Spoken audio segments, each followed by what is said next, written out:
যেদিন দেখবেন রাশেদ খান চাঁদাবাজ হয়ে গেছে, রাশেদ খানের নামে মিডিয়াতে খারাপ নিউজ প্রকাশিত হচ্ছে, সেদিন যদি আপনাদের কাছে আবার ছুটে আছি, আমাকে আপনারা ফুলের মালা দিবেন না, জুতার মালা দিবেন। আমি আপনাদের কাছে দোয়া চাই যাতে করে আমি সৎ পথে থাকতে পারি, আমি সত্য প্রতিষ্ঠার রাজনীতি করতে পারি, আপনাদের অধিকার এবং মর্যাদা প্রতিষ্ঠার রাজনীতি করতে পারি। আমি আপনাদের কাছে দোয়া চাই, ভালোবাসা চাই। আমি চাই আগামী নির্বাচনে আপনারা ভালো মানুষকে ভোট দিবেন, কোন খারাপ মানুষকে ভোট দিবেন না। কিয়ামতের দিন আল্লাহর কাছে জবাবদিহিতা করা লাগবে।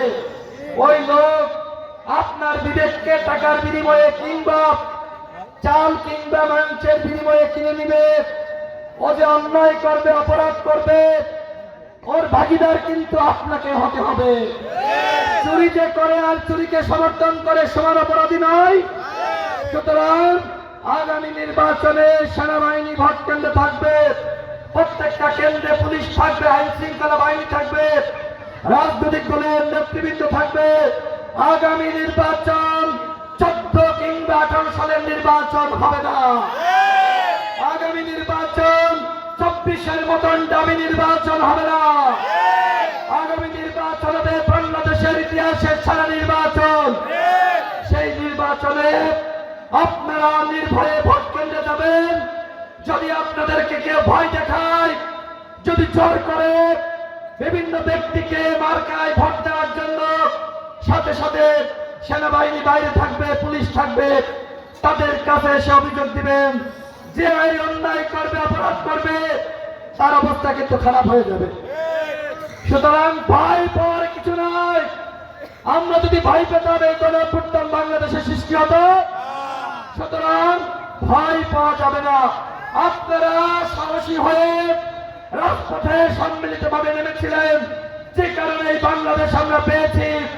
নতুন করে স্বপ্ন দেখছি, এই বাংলাদেশ আপনাদের বাংলাদেশ, এই বাংলাদেশ জনগণের বাংলাদেশ।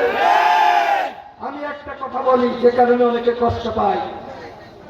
আমি বলি যে আমি আপনাদের নেতা নই, আমি নেতা হাতে আসি নাই, আমি নেতা হাতে চাই না, আমি আপনাদের ভাই হতে চাই। আমরা নেতাগিরির রাজনীতিকে বাংলাদেশে চাই, আমরা চাই ভ্রাতৃত্বের রাজনীতি। আপনি জনপ্রতিনিধি হতে পারেন, আমি একজন ভোটার হতে পারি, কিন্তু আপনার ভিতরে আমার ভিতরে কোনো পার্থক্য থাকতে পারে না। আপনি ধনী হতে পারেন, আমি গরিব হতে পারি, কিন্তু নাগরিক হিসেবে আপনার মধ্যে আমার মধ্যে কোনো পার্থক্য থাকতে পারে না। যিনি প্রধানমন্ত্রী হন আর একজন কৃষক, দুইজনের ভোটের মূল্য কি সমান না? বলেন সমান না?